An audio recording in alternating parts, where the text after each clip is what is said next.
Bonjour à tous. Aujourd'hui, le Dieu de la science et de la révélation. Ce n'est pas pour baptiser que Christ m'a envoyé, c'est pour annoncer l'Évangile, et cela sans la sagesse du langage, afin que la croix de Christ ne soit pas rendue vaine. 1 Corinthiens 1, verset 17. Ceux qui lisent et écoutent les sophismes prévalents de notre monde ne connaissent pas Dieu tel qu'il est. Ils contredisent la parole de Dieu. Ils exaltent et adorent la nature à la place du Créateur. Nous pouvons discerner l'ouvrage de Dieu dans les choses qu'il a créées, mais ces choses ne sont pas Dieu. La création physique témoigne de Dieu et de Jésus-Christ comme le grand Créateur de tout ce qui existe. Toutes choses ont été faites par elle, c'est-à-dire la parole, et rien de ce qui a été fait n'a été fait sans elle.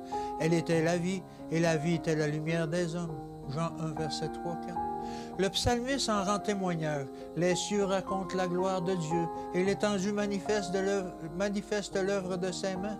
Le jour en instruit un autre, la nuit en donne connaissance à une autre nuit. Ce n'est pas un langage, ce ne sont pas des paroles dont le son ne soit pas entendu. Psaume 19, versets 2-4.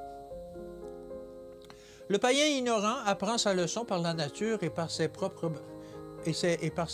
besoins.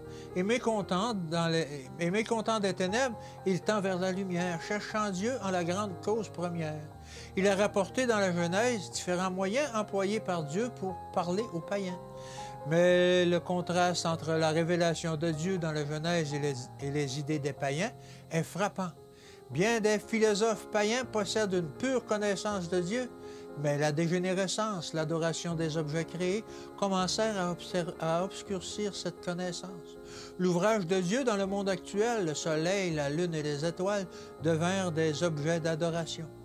Aujourd'hui, les hommes déclarent que les enseignements du Christ concernant Dieu ne peuvent être soutenus par les objets du monde naturel, que la nature n'est pas en harmonie avec les écrits de l'Ancien et du Nouveau Testament.